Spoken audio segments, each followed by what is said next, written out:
भंडारा जिल्ह्यात मागील 8 दिवसापासून पावसाने फुलकणी लावली असली तरी शेतकऱ्यांच्या शेतामध्ये जे धान पिकाची नर्सरी आहे, ते सध्या आता सुकलेल्याचे चित्र पाहायला मिळतात. मी एका भंडारा जिल्ह्यातील शिवारामध्ये आहे. तुम्ही बघू शकता की शेतकऱ्यांनी सध्या आता पावसाळा सुरू पावसाळा हा जो महिना आहे, हा पावसाचा असतो. मात्र शेतकऱ्यांनी इथं पाऊस येईल अशा आशेने इथं धान पीक जे आहे त्याची नर्सरी लावलेली आहे. मात्र सध्या मागील 8 दिवसापासून पाऊस न आल्यामुळे सध्या कुठं ना कुठेतरी हे धान पीक सुकल्याचे चित्र आपल्याला पाहायला मिळते आहे. शेतकरी सध्या आता पावसाची वाट बघत चिंतेत पाहायला मिळत आहे. आपल्यासोबत एक शेतकरी आहे, त्यांशीच बातचीत करूया.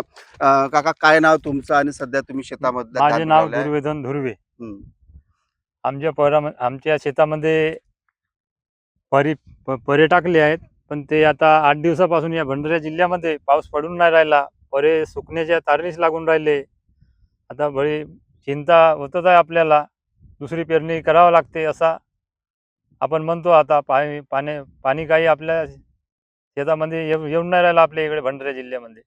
8 तर दिवसाची गोष्ट आहे बा. तर नक्कीच हे शेतकरी आहेत, त्यांचं असं म्हणणं आहे की सध्या त्यांनी आता खरीपाचा हंगाम सुरू आहे आणि जे धान पिकासाठी जे नर्सरी लावली आहे ते सुकत असल्याचे चित्र पाहायला मिळत आहे. त्यामुळे शेतकरी जो आहे पावसाची प्रतीक्षेमध्ये सध्या आता त्यांचे धान पीक जे नर्सरी ते सुकलेले चित्र पाहायला मिळत असते. सध्या शेतकरी चिंतेत चित्र पाहायला मिळत आहे. सूरज बागडे, जय महाराष्ट्र न्यूज, भंडारा.